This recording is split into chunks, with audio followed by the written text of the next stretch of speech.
my YouTube channel ePartCom. So today I am going to make this video in continuation of my last video. In my last video I have discussed about the methods for valuation of goodwill and also did some numerical problems based on simple average profits and weighted average profit method. So illustration of Jia Monga I have done in my previous video. So today I am going to discuss about super profit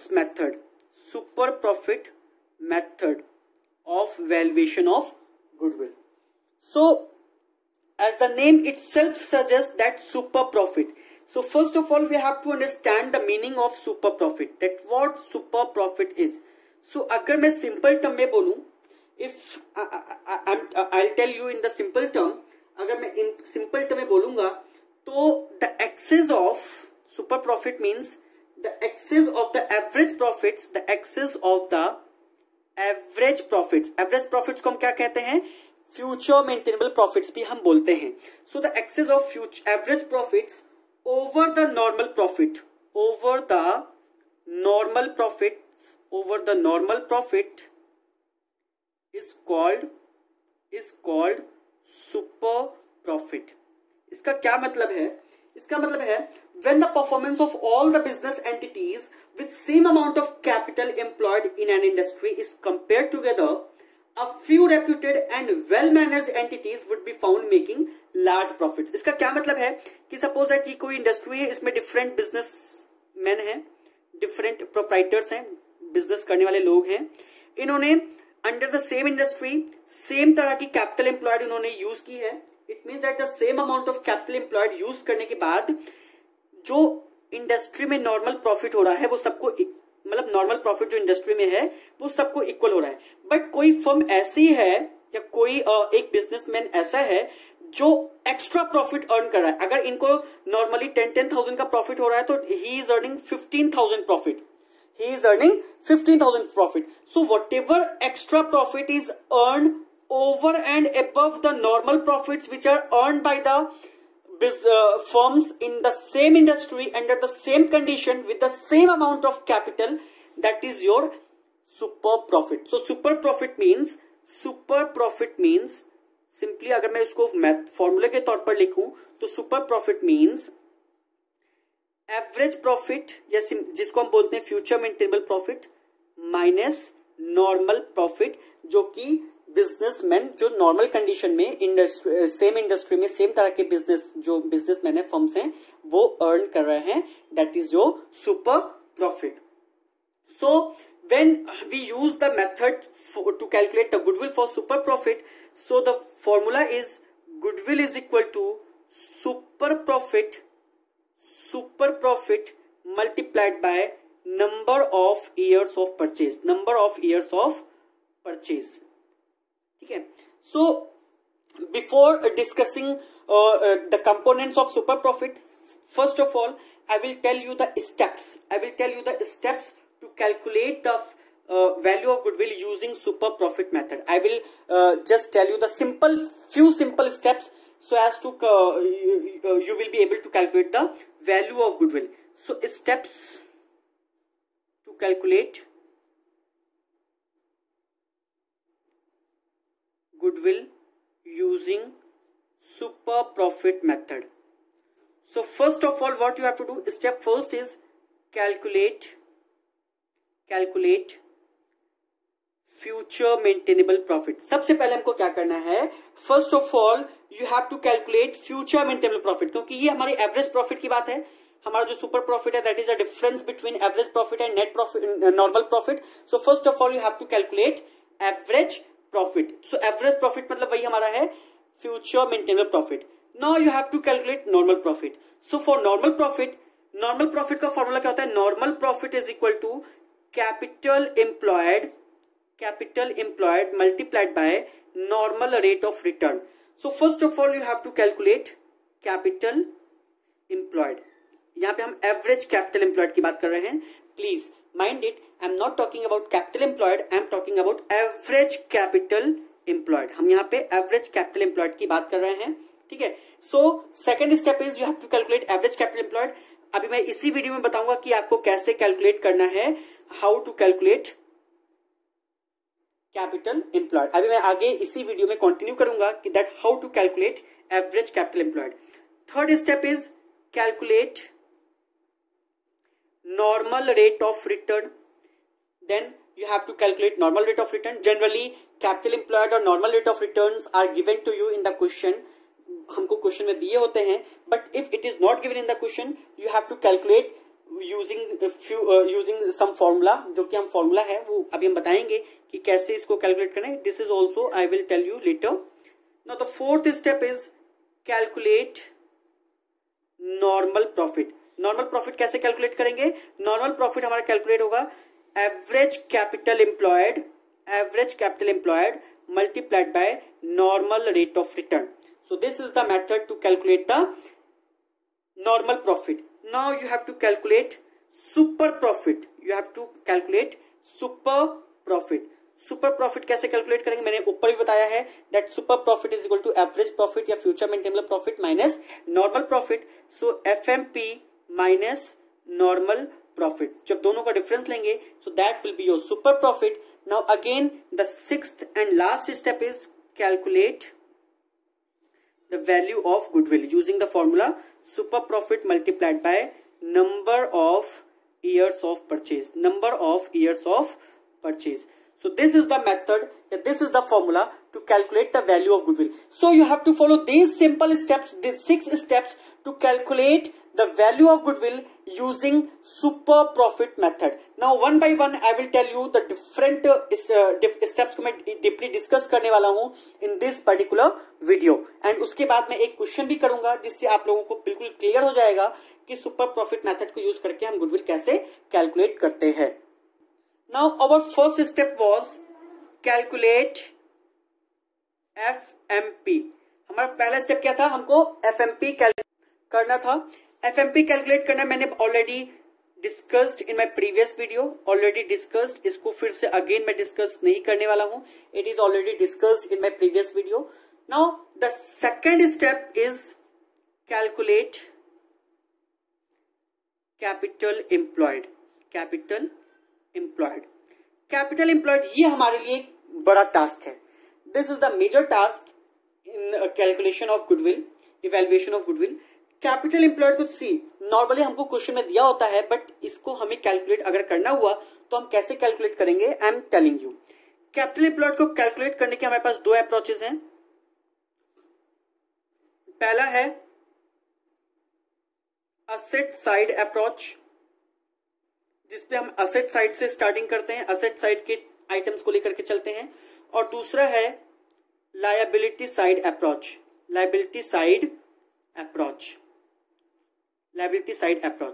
दूसरे step में हम liability side approach को हम क्या करेंगे? Consider करेंगे. ठीक है.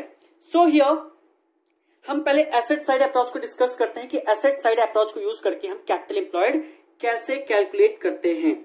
So when you calculate the capital employed using asset side approach, first of all you have to take the fixed assets. Fixed assets को हम क्या लेंगे?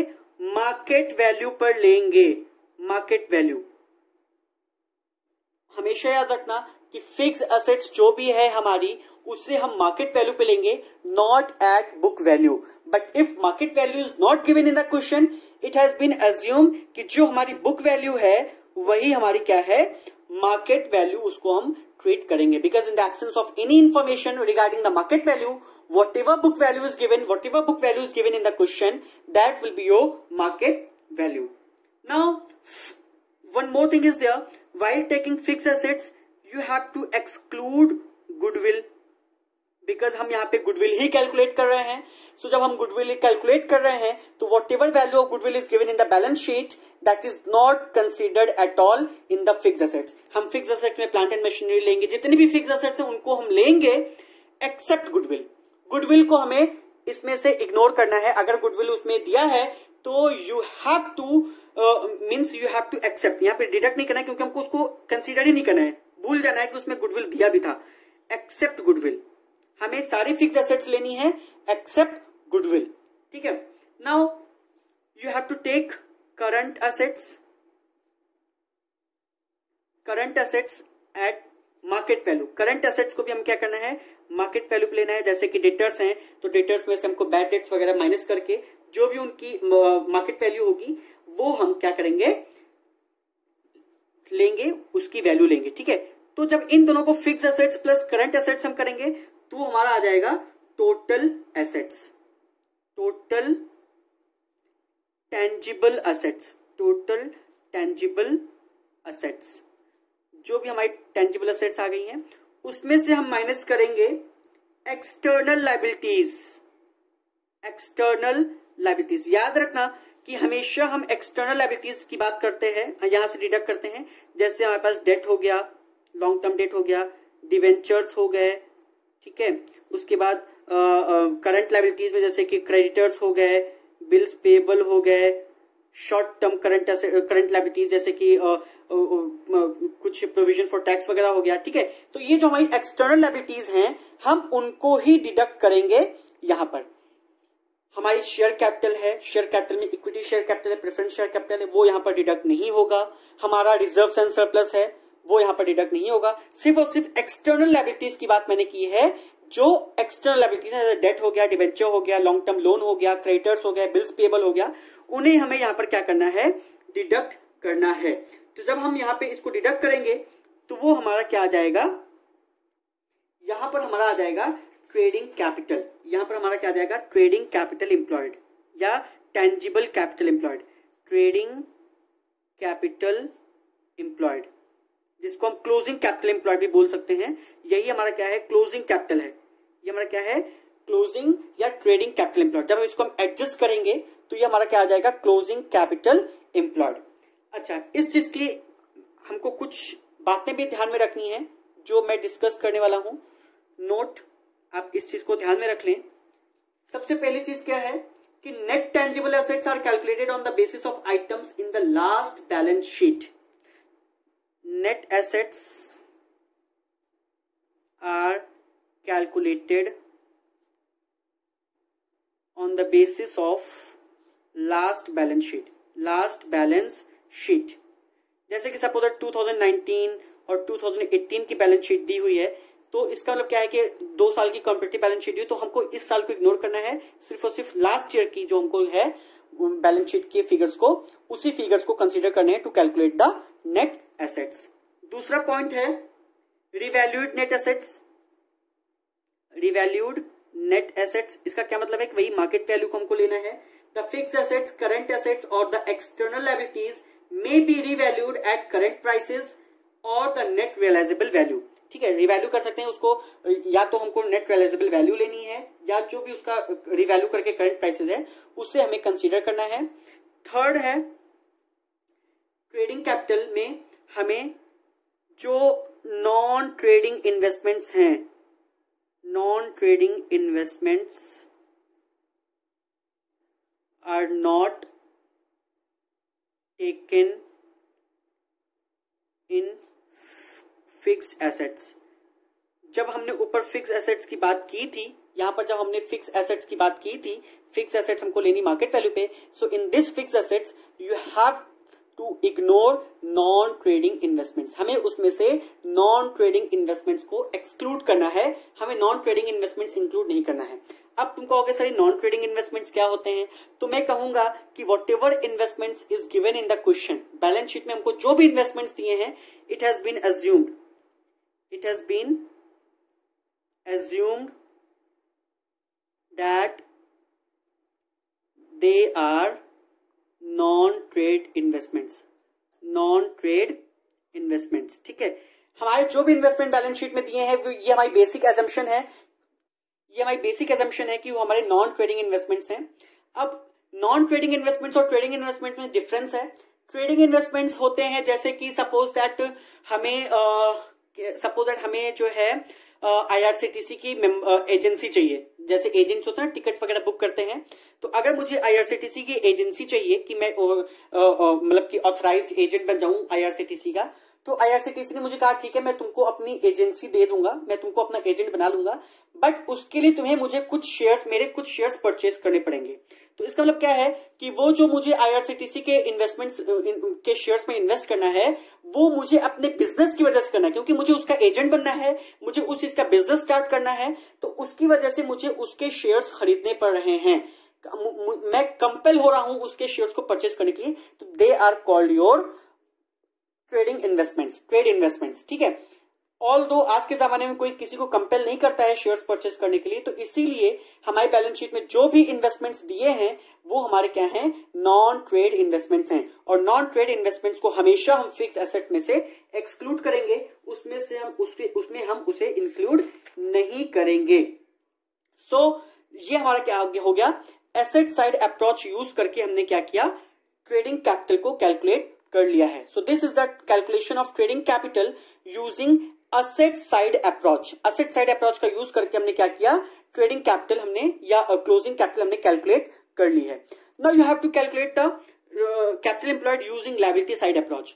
ये मैं रिकमेंड करूंगा कि लायबिलिटी साइड अप्रोच जो है वो थोड़ी सी डिफिकल्ट है, ऑल्दो इट ज्यादा डिफिकल्ट नहीं है, बस थोड़ी सी डिफिकल्ट है, थोड़ा सा इससे थोड़ा सा टफ है। अगर क्वेश्चन में कहीं कुछ स्पेसिफिकली मेंशन नहीं है, so it's my personal opinion, it's my personal suggestion to you to adopt the asset side approach.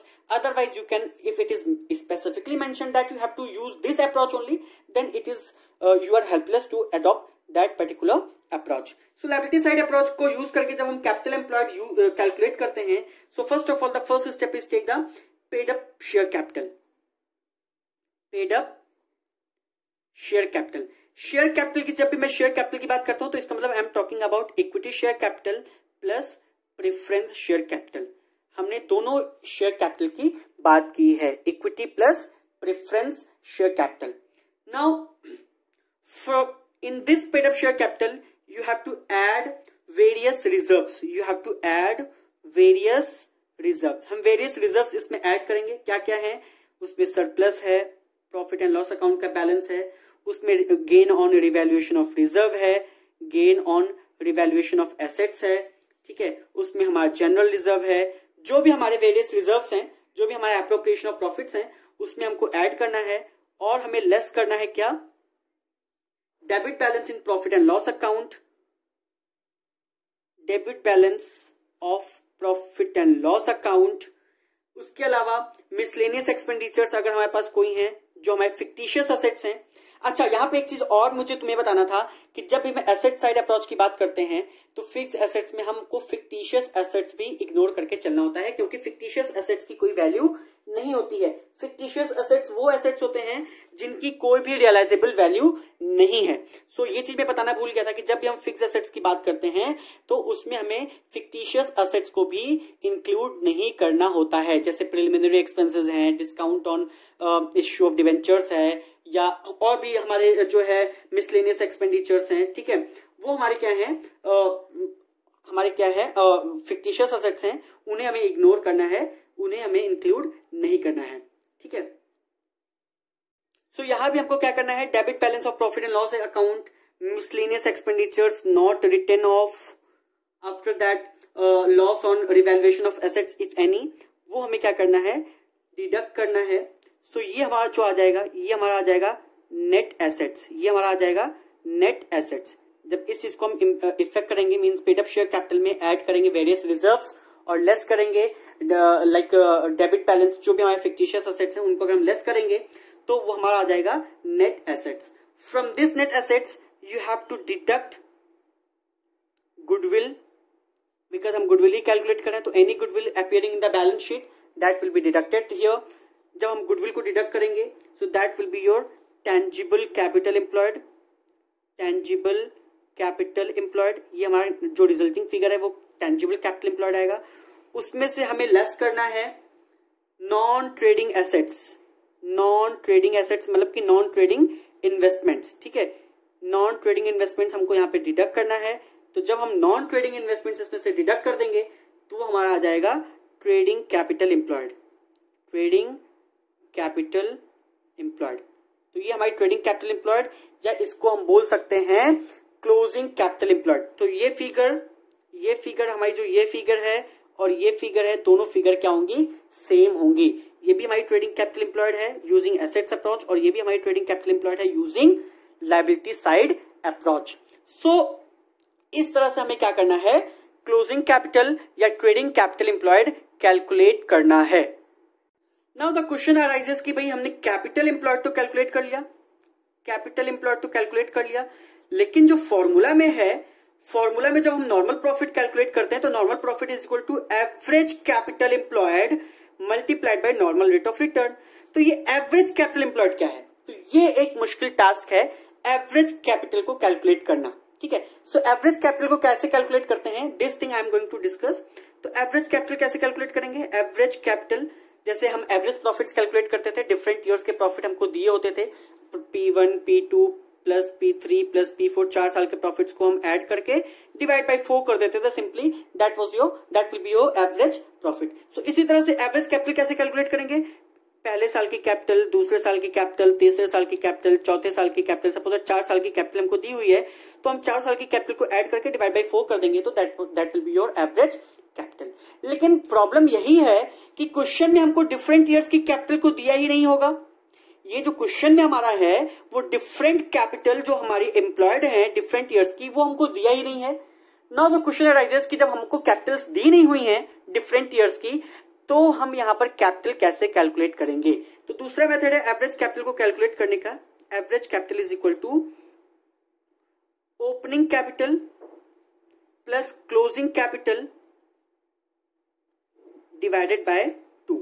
ये फॉर्मूला हम यूज कर लें, that opening capital plus closing capital divided by 2। ठीक है, इसको हमने यूज कर लिया। लेकिन यहां पे भी प्रॉब्लम है कि भाई क्लोजिंग कैपिटल तो हमको दिया है लेकिन ओपनिंग कैपिटल हमको नहीं दिया है। मतलब क्लोजिंग कैपिटल तो हमको दिया है लेकिन ओपनिंग कैपिटल वो देना नहीं चाहता क्वेश्चन में। तो अब हम कैसे कैलकुलेट करेंगे एवरेज कैपिटल। नाउ इसके लिए भी हमारे पास एक रास्ता है। हम क्या करें, हमको पता है कि closing capital is equal to जो ओपनिंग कैपिटल थी प्लस नेट प्रॉफिट। अगर कोई ड्राइंग्स है तो उसको माइनस कर देते हैं। जब हम याद करो, जब हम पार्टनरशिप अकाउंट बनाते थे, पार्टनरशिप अकाउंट पढ़ते थे, तो उसमें जब हम बैलेंस शीट बनाते थे तो बैलेंस शीट में हम क्या करते थे, कैपिटल प्लस नेट प्रॉफिट्स और माइनस करते थे ड्राइंग्स। या कभी भी किसी भी बैलेंस शीट में प्रॉफिट्स हम क्या करते हैं, ऐड करते हैं to find out the closing capital. So closing capital कैसे हम पता लगाएंगे, opening capital plus net profits. ठीक है, अब हमको ओपनिंग कैपिटल नहीं पता, तो अगर हम एवरेज कैपिटल के इसी फॉर्मूले में, ये जो हमारा एवरेज कैपिटल का फॉर्मूला है, उसमें हम ओपनिंग कैपिटल की जगह उसके फॉर्मूले को पुट कर दें, तो it means that average capital is equal to opening capital की जगह हम क्या लिख सकते हैं, closing capital minus net profits. क्योंकि इसको अगर हम इधर closing capital minus net profit कर दें तो is equal to opening capital हो जाएगी। सिंपली हमने इक्वेशन बनाया है। ठीक है, इसको हमने इधर ट्रांसपोज कर दिया तो minus net profit. So average capital is equal to opening capital की जगह हमने ओपनिंग कैपिटल की वैल्यू रख दी, closing capital minus net profits और plus closing capital divided by 2। ठीक है, अब इसी फॉर्मूले को अगर हम सॉल्व करें तो यहां पे हो जाएगा 2 times of closing capital minus net profit divided by 2। इसको और सिंप्लीफाई करेंगे तो it will be closing capital minus 1/2 of net profit. इसको और हम शॉर्ट करेंगे तो 2 times of closing capital divide by 2 minus net profit divide by 2, तो 2 कैंसिल हो जाएगा, तो closing capital minus half of net profits. So इसका मतलब क्या है कि एवरेज कैपिटल कैलकुलेट करने का ये फॉर्मूला हमने कहीं से जोड़ तोड़ के हमने बना दिया है, that in order to calculate average capital when you deduct the half of the net profit in your closing capital, it will be your average capital employed. So this is the method to calculate the average capital employed. So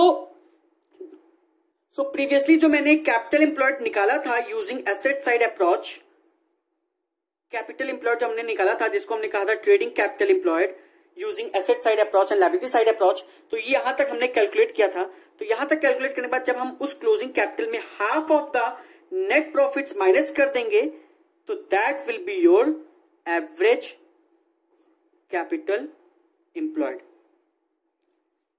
average capital employed, ये हमारा क्या आ जाएगा, average capital employed आ जाएगा. So in this way you have to calculate the average capital employed. Now I hope कि ये चीज आपको बिल्कुल क्लियर हो गई होगी कि एवरेज कैपिटल एम्प्लॉयड कैसे कैलकुलेट करते हैं. नाउ नेट प्रॉफिट के लिए हमको फिर से हम नेट प्रॉफिट के फॉर्मूले पे आते हैं. Net profit is equal to average capital employed multiplied by normal rate of return. Now the question arises कि नॉर्मल रेट ऑफ रिटर्न हम कैसे कैलकुलेट करेंगे. So normal rate of return क्या है, this is the rate of profit और return which the investors would expect on their investment in a particular type of industry. So this is the rate of return which an investor expects on his investments in a particular type of industry. So normal rate of return को calculate करने का हमारा जो तरीका है ये भी हमने बना लिया है. ये finance का पार्ट है, financial management में आप लोगों ने इसको पढ़ा होगा. That dividend per share divided by market value per share. Market value per share. This will be the rate of dividend multiplied by 100. This will be the normal rate of return. Suppose that the market value is rupees 12 and the company is paying rupees 3 per share. So the market value will be, so the rate of return will be 25%. Means 3 for the 12 and 4 25 is 100. So 25% will be your normal rate of return using this formula. So I hope that normal rate of return is very clear to you. Now you have to calculate the normal profit using this formula.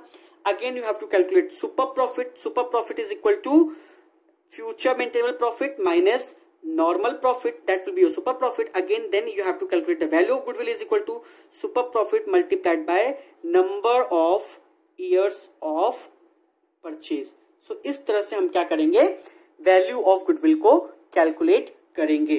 So I hope now this method is very clear to you. Now I am going to solve some numerical problem using this method.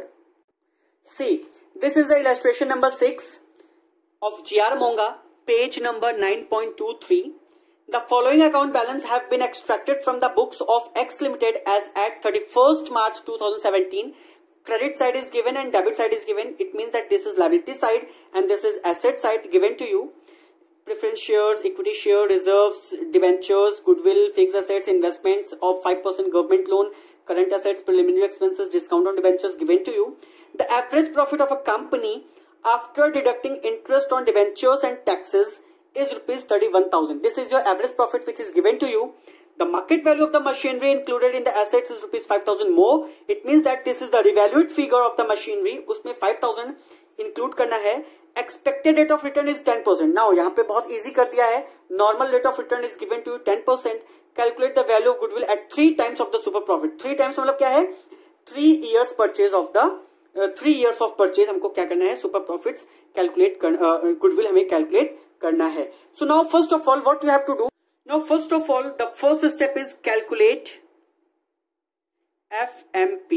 Here FMP बहुत ही simply तरीके से calculate करना है. Question में हमको दिया है the average profit of a company after deducting interest on debentures and taxes is rupees 31,000. So the profit is given to you. Profit is given to you 31,000. Now in this profit you have to deduct non-trade investments, interest on non-trade investment. क्योंकि हमको पता है कि जब हम non-trade investments को include नहीं करेंगे, when we are not including non-trade investments while the calculation of goodwill, so whatever interest income, whatever income is there on non-trade investment, that is also excluded from the profit.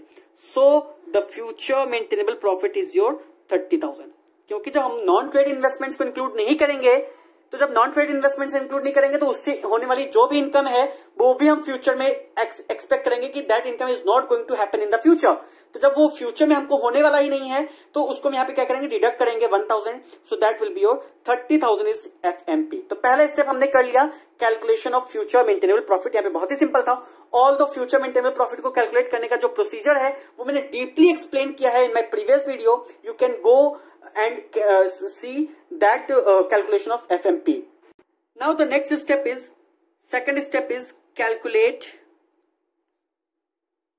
average capital employed. हमें क्या करना है, average capital employed को calculate करना है। सो average capital employed के लिए calculate करने के लिए हम क्या करेंगे, सबसे पहले हम एसेट साइड अप्रोच को लेकर चलेंगे। फिक्स्ड एसेट्स में हमारे पास क्या क्या है, देखो फिक्स्ड एसेट्स में हमारे पास है, गुडविल को नहीं लेना है, टोटली इग्नोर करना है। फिक्स एसेट्स हमारे पास 1,80,000 के हैं, हमारे पास क्या है 1,80,000 के फिक्स एसेट्स हैं, लेकिन हमें क्या लेनी है, मार्केट वैल्यू। मैंने पहले बताया था book value is not taken into consideration, market value is taken into consideration. नीचे हमें एक एडजस्टमेंट दिया है क्वेश्चन में, I can show you here, it is given that the market value of the machinery included in the asset is ₹5,000 मोर। इसका मतलब क्या है, जो भी उसकी मार्केट वैल्यू है वो बुक वैल्यू से 5,000 ज्यादा है। सो ऐड करना है revaluation in asset, revaluation of fixed assets कितने का है, 5,000 से उसकी वैल्यू को इंक्रीज करना है। तो मार्केट वैल्यू इज 1,85,000, ठीक है। सो 1,85,000 हमारे पास क्या है, फिक्स्ड एसेट्स हो गया। Now the current assets, you have to take current assets. Current assets हमारे पास कितने के हैं, करंट एसेट्स में हमारे पास 1 लाख के हैं, it is directly given in the question. Now I have told you that goodwill is not taken into consideration, goodwill को हम नहीं लेंगे क्योंकि हम गुडविल ही कैलकुलेट कर रहे हैं, तो गुडविल की ये फिगर को हमको इग्नोर करना है।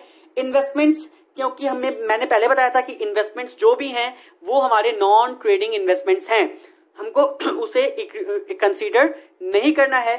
सो यहाँ पर हमें इन्वेस्टमेंट्स को भी इंक्लूड नहीं करना है क्योंकि नॉन ट्रेड इन्वेस्टमेंट्स हैं। इसके अलावा प्रिलिमिनरी एक्सपेंसेस हैं, जो फिक्टिशियस असेट्स हैं उन्हें भी हमें इंक्लूड नहीं करना है। प्रिलिमिनरी एक्सपेंसेस हो गए, डिस्काउंट ऑन डिबेंचर्स हो गया, इन सभी चीजों को हमें क्या करना है, इग्नोर करना है, इंक्लूड नहीं करना है। सो ये हमारा जो टोटल हमारा आएगा, that will be your total tangible assets. Total tangible assets कितना आ गया, 2,85,000। From this you have to deduct external liabilities, please pay attention, you have to deduct only external liabilities. External liabilities क्या होते हैं, जैसे dates हो गए, debentures हो गए, क्रेडिटर्स हो गए, ठीक है, बिल्स पेबल हो गए, ये हमारी क्या है, एक्सटर्नल लायबिलिटीज हैं। सो एक्सटर्नल लायबिलिटीज हमारे पास क्या क्या है, डिबेंचर्स हैं 50,000 के डिबेंचर्स हैं। उसके बाद क्रेडिटर्स हैं 25,000 के। प्रोविजन फॉर टैक्सेशन है 10,000 का, ठीक है। सो इन सभी एक्सटर्नल लायबिलिटीज को हमें क्या करना है, टोटल 85,000 हमें क्या करना है, डिडक्ट करना है। सो that will be your capital employed, जिसको हम बोल सकते हैं क्लोजिंग कैपिटल एम्प्लॉयड भी बोल सकते हैं या ट्रेडिंग कैपिटल एम्प्लॉयड भी बोल सकते हैं। सो this is your capital employed. कितना आ गया कैपिटल एम्प्लॉयड, कितना आ गया है, 2 लाख का कैपिटल एम्प्लॉयड आ गया है। Now you have to deduct, मैंने बताया था, पहले ही बताया था, you have to calculate the average capital employed. So average capital employed को कैलकुलेट करने के लिए you have to deduct half of the net profits, half of the net profit. So net profit कितना है, 30,000 का है, क्योंकि मैंने पहले बताया था कि एफएमपी कैलकुलेट करना है, एफएमपी एवरेज प्रॉफिट 31,000 का है, लेकिन उसमें से 1,000 मैंने डिडक्ट किया था, 31,000 का था एवरेज प्रॉफिट, जिसमें से 1,000 जो इंटरेस्ट ऑन इन्वेस्टमेंट है उसको डिडक्ट करना है, क्योंकि that is non trading income, वो हमारी आगे फ्यूचर में नहीं होने वाली है, इसलिए हमको half of the net profit यहाँ पे क्या करना है, डिडक्ट करना है to calculate the average capital employed. So average capital employed is, average capital employed हमारा कितना आ गया है, 1,85,000। सो ये हमारा क्या है, एवरेज कैपिटल एम्प्लॉयड, जो कि हमने फाइंड आउट किया है using assets side approach. So this is your average capital employed. I hope कि अभी आपको एवरेज कैपिटल एम्प्लॉयड का जो कॉन्सेप्ट है वो क्लियर हो गया होगा। Now normal rate of return is given to you, normal rate of return is given to you, that is 10%, it is given in the question। अगर नहीं दिया होता तो हम फॉर्मूला यूज करते हैं, dividend per share divided by market value पर share, उसको हम यूज करके नॉर्मल रेट ऑफ रिटर्न निकालते हैं। Now normal profit is equal to average capital employed multiplied by normal rate of return, ठीक है। This is your fourth step, I think this is your fourth step calculation of normal profit, ठीक है। सो average capital employed कितना है, 1,85,000, अभी हमने calculate किया, multiplied by 10%, so 18,500 is your normal profit. Now the fifth step is calculation of super profit. So super profit is equal to FMP या average profit minus normal profit. So future maintainable profit हमारा कितना है, 30,000 का है, जो कि हमने first step में कैलकुलेट किया था, माइनस 18,500 का हमारे पास नॉर्मल प्रॉफिट है। So the difference is ₹11,500. This is your super profit. Now the sixth and last step is calculation of goodwill. So goodwill is equal to super profit multiplied by number of years of purchase. Number of years of purchase. So it will be super profit हमारा कितने का है, 11,500, which is calculated in the fifth step, multiplied by 3 years of purchase. So it will be 34,500. 34,500. So this is the value of goodwill using super profit method. So I have explained each and every step of calculation of goodwill using super profit method. Now I think it is very clear to you. If still you have any doubt, you can comment on, you can ask me on comment section. So please अगर आपको ये video पसंद आया हो तो please like करें, मेरे video को लाइक और शेयर करें, और please don't forget to subscribe my channel for future updates.